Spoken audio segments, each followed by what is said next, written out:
大家好，我是小李子，今天将分享交流我到大学演讲的内容重点，有关大一新鲜人职涯规划的4个架构，相信对于年轻学子、社会人士或家长们可以比较容易了解职涯规划对未来的重要性，因为这将也会影响到个人的人生及财富规划。几乎每个人都是从国小、国中、高中一路求学到现在，撇开你是天才，直接从国高中跳级到大学，大家回想一下，你在求学阶段的目标就是考上好大学，拼个好学历，而且每个人都会为了你的目标给你资源及帮助，包含你的父母、家长、学校老师及补习班，均会为你排定一整套的读书计划，以及同学们均有着共同目标，一起念书，一起打气，彼此充满着革命情感。那时你总会想着，等我升到大学就自由了。等上了大学后，却发现在过度自由的环境下，自己却没有了方向。国家的教育有一些迷失，就是要进大学，但至于有没有学到有用的知识，就要看个人的造化。外国学生学习较偏向实用性，有需求才去学，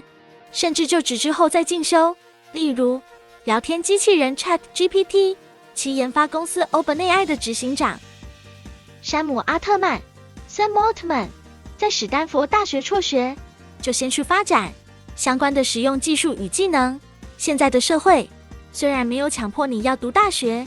但都变相成不读大学就找不到基本的工作，加上教育的普及以及学费亲民化，可以申请学贷、补助、奖学金等，最终形成大学生比例往上升，人将来在知识普及教育方面一定会越走越高。且还有些人会至国外研读，读大学后学到的方向又更多了。就算不着重在本科系，你也能朝其他方向走。你可以双主修，参加社团，练习语言，累积人脉，参选学生会，做交换学生等。因为现在很多企业老板雇用大学生时，不只重视学历，还会看他大学的经历。然而国家的教育产学似乎连结不太起来，或许是因求学阶段至高中时期只会叫你好好念书，考上好大学，却失去了探索自我想要走的路以及职涯的样貌，是否为自己所喜欢的，或了解这个职涯的前景。上大学后选科系也是让学生自己选，出社会才发现几乎没有职场要你。故若连结从大学到出社会这个阶段，是否就应建议学生从大一时就应多鼓励开始去业界见习，以其能提早确定自己未来的方向，并试图找出自己的能力、技能与未来的目标差多少，以此为目标前进。然而有些大学开很多五花八门的课，学生有时只看了课程标题，觉得好像有用就去修课，可能也不太了解产业要什么，而学校和老师只能先给一些初步的概念，或是以学理为主的知识，而业界最需要的技术或技能可能无法提供。最后比较能衔接到业界的学生，都是很早之前就开始主动学习，积极探索，一直去触碰学校体系外的知识与经验。其实很多学校其差别最大的地方在于，有些大学院校的学校老师有比较多是有产学合作的经验，有搭配到业界的资源，像是与国税局的国内外报税单位实习合作，或到科学园区企业见习，或到中国、日本、韩国等不同国家进行交流做交换学生，因此也会比较了解学生需要的国际观技能与知识，并且在未来可以运用到业界上。很多同学现在会提问，我的科系究竟在做什么？大学毕业后到底该如何选择就业方向？以下将对于大一新鲜人职涯规划会影响你未来人生及财富的4个架构建议如下。1. 累积人脉，广泛交友。大学有很多的自由时间，不再像高中时期总是一群人一起行动，有些人开始会觉得很难交到知心的朋友。很多同学在跑堂或参加各类活动，建议大家除了系上活动外，也可以多多参加不同社团，结交朋友。一来可以结交到兴趣相同、志同道合的朋友；二来社团来自于不同科系的人，可以扩展自己的人脉与交友圈。例如，系上或系外的社团活动，像是合唱团、骑社、作文社、街舞社、有氧社、瑜伽社等，不知不觉你就可以累积人脉。学校每个科系你也有认识的朋友，也可以结交在业界多年的资深学长姐，等你出社会时，便可有前辈们可以咨询，也会比别人减少一些不安与彷徨。另外，若有透过社团系上活动，也可以训练沟通能力、团队合作、领导能力。如果你又有担任干部的话，更进一步可以学到活动策划、公关、拉赞助等技能，对于之后申请实习、应征工作都是加分的利器。但提醒交友时，也要区分正能量或负能量的人，请远离负能量的人，建立起正能量人脉网络。因为近朱者赤，近墨者黑，好的人脉将也是好的金流来源。二、提早规划科系出路。很多同学会询问自己现在研读的科系未来出路是什么，建议大家可以从学校及科系找方向，并参考就业地图有哪些工作机会或职务，例如就读资管、财经、公管、企管、行销这些科系。在大一这个时间点，先掌握自己的科系在做什么，未来出路又是什么。假设你是对这个科系没有兴趣的人，当初是因分数落点不小心选到此科系，或为了父母的理想被逼读此科系，其实你可试着先培养兴趣。但倘若等你研读分析过后，发现这个科系的未来真的不是你想要的，因为大一大部分是通识课程，你就可以及早思考转系或转学考的可能性，而不是等到了大二，大家已开始修习专业课程时，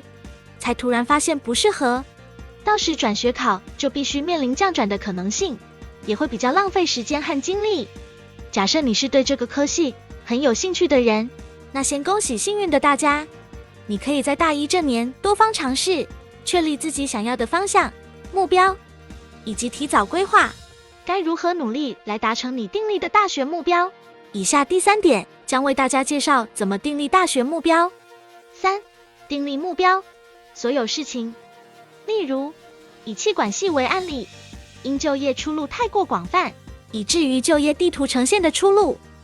让人觉得有些学非所用，故你可以将大学这4年要做的所有事情定目标，并将目标放在首要位置，才能确保走得稳稳的，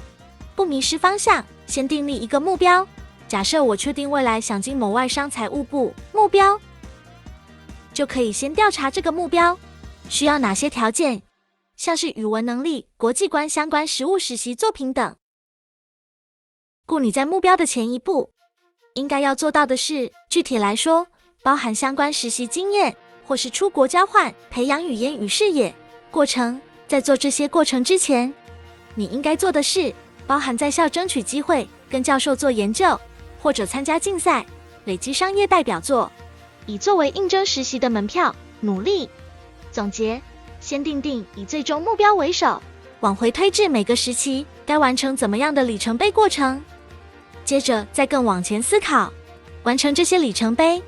要付出多少努力，你便可以慢慢架构出自己的规划蓝图。4、不断发展，创造斜杠。这里的斜杠是包含读书、创业、进修、副业等，都可以涵盖在内。有些人因为害怕失败、没自信而不敢去尝试，但大学是一个可以容忍你失败，让你从失败中成长的地方。若你因为害怕失败，你便会一直活在自己的小圈圈里，无法扩展视野。勇于跨出舒适圈，就算失败了，你也得到了宝贵的经验，可以从失败中检讨、改进，进而离成功更进一步。想起在读第2个研究所时，被指导教授狠狠地指教了一顿，后来思考过，宁愿在学校被师长修理指导，或接受同学的批评，也不要等出社会时再被老板或客户盯上，或钉在墙上。也许你过去是个害怕失败、有些畏缩的人，但大学之后，每个同学都是一个新的开始，故不要害怕去尝试，跌倒，再勇敢地站起来就好了。未来等你大学4年毕业后，你会很感激现在的自己，做好一切的规划，把大学4年活得精彩。最后，很多人都听过古语流传的一句话：万般皆下品，唯有读书高。虽然大家会认为不一定完全适用于现代，但其实投资自己，知识就是力量，也可以改变命运。这个道理却是依然可以引用及学习的。人生的价值当然是超越薪水的考量，薪水只是人生价值的一部分，但如何增加自己的价值或保值？倘若你的收入越高，就会越有能力去做其他有注意之事，像是储蓄、投资、理财等。除了可以帮你加速累积财富，达到提前退休，或者是创造被动收入，达成财富自由。不过财富自由并非鼓励不工作，它真正的目的是不要一直为钱工作。这个观点是让你可以空出更多能自由支配的时间，不受金钱限制，选择自己喜欢的事或兴趣去发挥。相信大家的个人成长、幸福感等这些因素，一定会更远远的超越金钱。结论：未来要如何在职场中锻炼并提升自己的价值？建议大家先做好职涯规划与人生规划，并不断地保持做中学，学中做，表现出个人的差异化。相信与众不同的你，一定可以超越自我的价值，追求更丰富的人生。